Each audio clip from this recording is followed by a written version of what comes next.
accumulated quite a few stamps on her passport. She studied in China and Chile. She completed an Arabic critical language scholarship in Jordan. She volunteered as a history teacher in South India, and she interned at the State Department's Bureau of Democracy, Human Rights, and Labor. Her honors thesis examined the cultural preference for fair skin tones in India, Nigeria, and Thailand. On campus, she was co-president of Stanford's Black Student Union, a member of the LGBT Center staff, and an organizer for AMENS, that is, American Middle Eastern Network for Dialogue at Stanford. Next year, Imani will work with the grant-making foundation focused on international development and women's empowerment. Please join me in welcoming to the stage Imani's brain.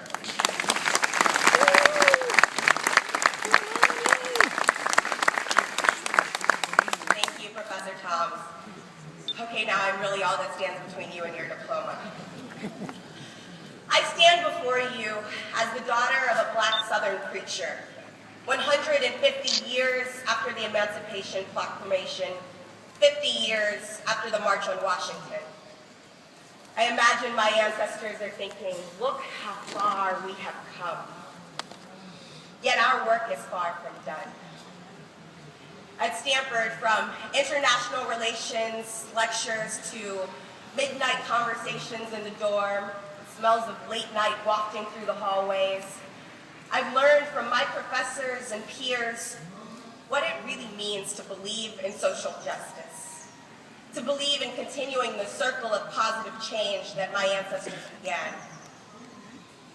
Amidst these palm trees and stone arches, I have developed the classic idealism of a college student when I look at where we have come from and envision what the world can be.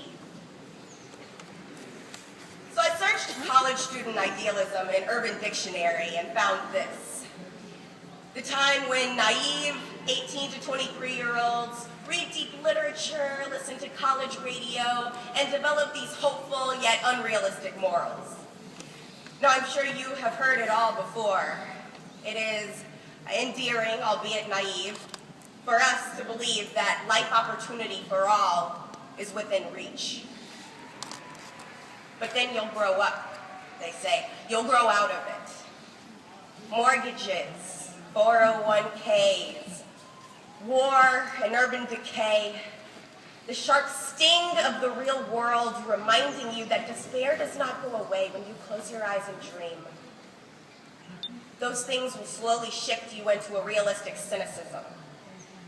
And one day, they say, you will look back fondly on your eager 22-year-old self who truly believed that she could change the world. But what if we were different? What if an entire generation of college students never lost its idealism, but continued to believe in living life by the rules we were taught in kindergarten, the rules that were reinforced on this farm? Treat others how you want to be treated. If you see human suffering, poverty, gross inequity, and you have the power to address it, do so.